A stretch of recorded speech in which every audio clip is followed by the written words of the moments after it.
All right students, आज हम बात करेंगे एक छोटा सा टॉपिक है इडियोसिंक्रेसी की, राइट।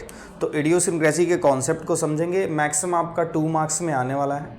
इडियोसिंक्रेसी का आप ये अगर लेक्चर देख लेते हैं तो आपका पूरा कॉन्सेप्ट क्लियर हो जाएगा। तो देखिए बहुत ही आसान है। इडियोसिंक्रेसी,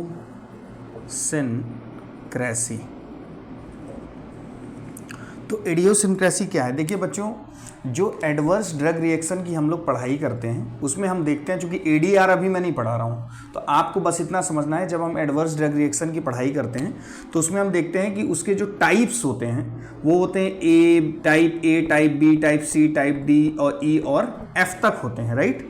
तो उस जो टाइप्स होते हैं उनमें जो होता है टाइप बी, इसमें क्या कंटेंट आपको देना है वो इंपॉर्टेंट कंटेंट मैं डिस्कस कर रहा हूं। जो एडीआर में टाइप बी एडीआर होते हैं उनके अंदर जो एज एग्जाम्पल हम लिखते हैं वो लिखते हैं इडियोसिंक्रेटिक रिएक्शंस।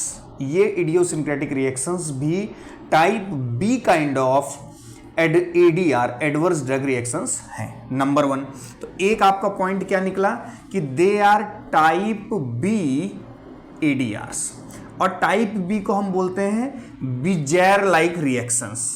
ये बिजेर लाइक रिएक्शंस हैं। अब इसमें बात आती है कि इडियोसिंक्रेसी में होता क्या है। देखिए इडियोसिंक्रेसी में आपके जो भी आपको बिजेर लाइक सिम्टम्स होंगे वो कैसे होंगे? ये अपने आप में होता है रेयर, दूसरा होता है अनप्रेडिक्टेबल। कैसा होता है? अनप्रेडिक्टेबल। तो आपके पास 2 वर्ड्स हैं, आपको ध्यान रखना है।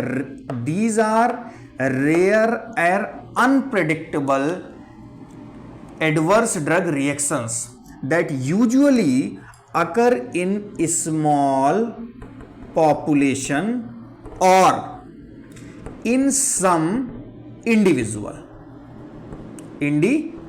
Right, some individual. तो इन इंडिविजुअल में ये जो रेयर एंड अनप्रेडिक्टेबल सिम्टम है, ऐसा क्यों हुआ, क्यों आए? देखिए कुछ ड्रग्स जो हमारी होती हैं अंडर द इन्वेस्टिगेशन, जो जिनके पास हमारा फुल डेटा ना हो, तो जो ड्रग अंडर किस में हो? Under the investigation. किस में हो? इन्वेस्टिगेशन।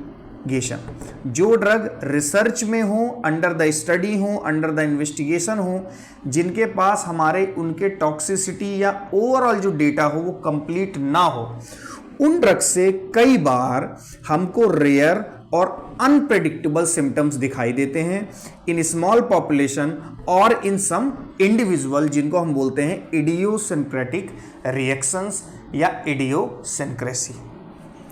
अब बात आती है कि ओवरऑल अगर हम इसकी मैकेनिज्म को बात करें कि कौन सी मैकेनिज्म इसको रिस्पॉन्सिबल कर रही है, तो देखिए ओवरऑल जो मैकेनिज्म है जो इडियोसिंक्रेटिक के लिए रिस्पॉन्सिबल है वो है आपकी कौन सी, कि किसी पर्टिकुलर इंडिविजुअल में अगर मान लीजिए किसी ड्रग का कोई इफेक्ट नहीं हुआ और नंबर ऑफ इंडिविजुअल में, नॉर्मल पॉपुलेशन में सब में हो रहा है लेकिन किसी एक इंडिविजुअल में नहीं हो रहा है, और उसका जो वजह है उसको बोला जा रहा है ड्यू टू द जेनेटिक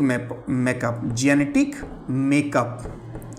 और उस इंडिविजुअल में जेनेटिक मेकअप में डिफरेंस होने की वजह से उस पर्टिकुलर ड्रग से क्या हुआ? इम्यूनोलॉजिकल